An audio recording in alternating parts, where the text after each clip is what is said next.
আমি এখানে আসলে আসছি আমার মতামত প্রকাশের জন্য। হ্যাঁ, যে আমি যে একজন মুসলিম, আমার তো নৈতিক দায়িত্ব আছে, ইমানি দায়িত্ব আছে। আমি ঘরে বসে থাকতে পারি না। আমি যদি যুদ্ধে অংশগ্রহণ করা যেত, আমি তাহলে যাইতাম ইসরায়েলের পক্ষে, আমি যুদ্ধ করতাম, ফিলিস্তিনের পক্ষে যুদ্ধ করতাম, ইসরায়েলের বিরুদ্ধে, কারণ আমি একজন মুসলিম।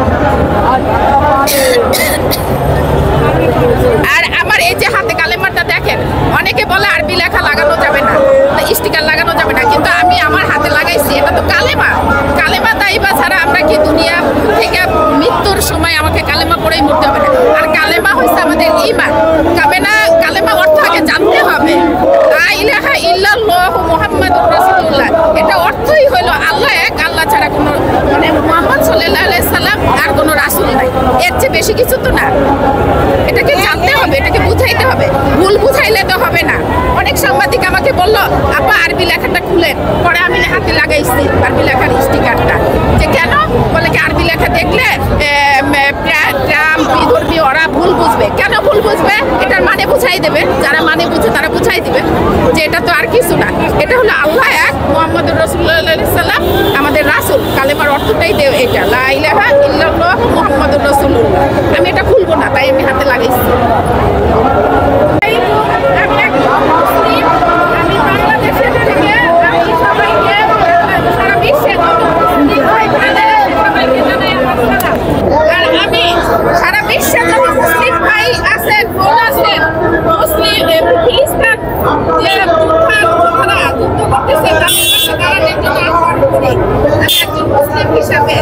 আমার ইমানি দায়িত্ব হলো মুসলমানের পাশে দাঁড়ানো।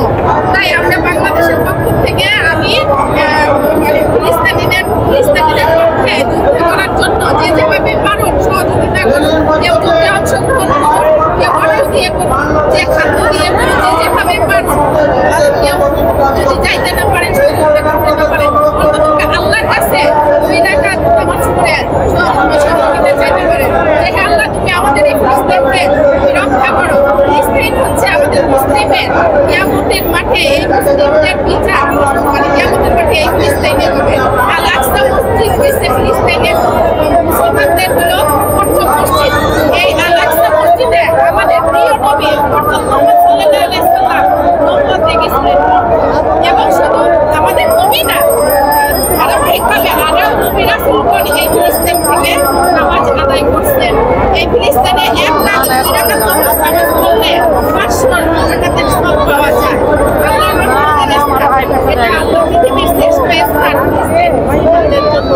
আমি পুতিনকে বলবো, এই পুতিন তোরা সংখ্যায় অনেক সামান্য। আমরা 200 কোটি মুসলিম যদি একবার লেগে যাই, তোদের পালানের জায়গা পাবি না। আমরা আবারও বলতেছি, তোরা যুদ্ধ থামা, আমাদের ফিলিস্তিন থেকে সরে যায়। আমাদের ফিলিস্তিন স্বাধীন দেশ হিসেবে আমরা আল্লাহর কাছে চাই। আল্লাহ তুমি এই ফিলিস্তিনকে তুমি স্বাধীন করো, আর ফিলিস্তিন মানুষকে এই ইহুদি পুতিনের বাহিনী থেকে আল্লাহ হেফাজত করো। ইনশাআল্লাহ ফিলিস্তিনি একদিন স্বাধীন হবে।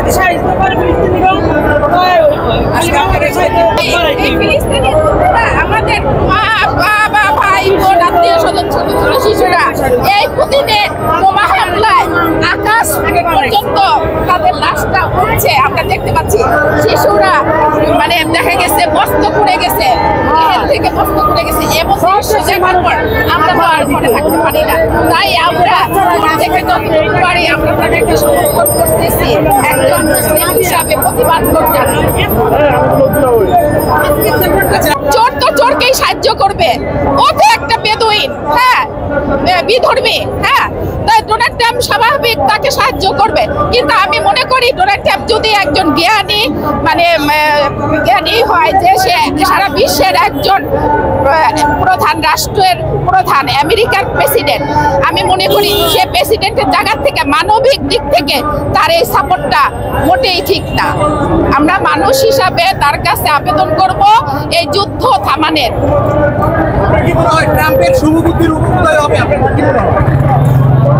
আমি আল্লাহর কাছে দোয়া করি, আল্লাহ যেন ট্রাম্পকে সদাই বুদ্ধি দেয়, শক্তি দেয়।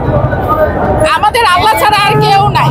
দেখতেছি যে গাজাতে আমাদের ফিলিস্তিনিকে যেভাবে বর্বরভাবে হত্যা করতেছে, আমাদের শিশুদেরকে যেভাবে হত্যা করতে আছে, আমাদের শিশুদের যেভাবে রক্তাক্ত, প্রতিটা শিশু ফিলিস্তিনিতে না খায়া মৃত্যুবরণ করতে আছে। সবচেয়ে বেশি ফিলিস্তিনিতে আমাদের শিশুরা নির্যাতিত হইতে আছে। আমাদের ছোট ছোট শিশুরা না খায়া না ইয়া করে অনেক কঠিন রোগে ভুগতেছে এবং তারা যেইভাবে বোমা হামলা করতেছে, ওই বোমা হামলায় মানুষ পাখির মতো উইরা কইরা মরতেছে।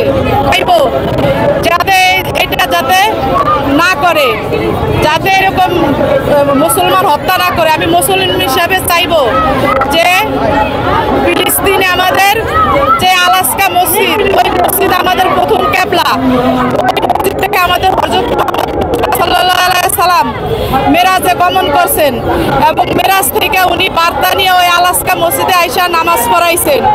ইনশাআল্লাহ আমাদের মুসলমানের জয় হবে। ওই আলাস্কা মসজিদে আবার আমাদের মুসলমানের স্বাধীনতার পতাকা উড়বে।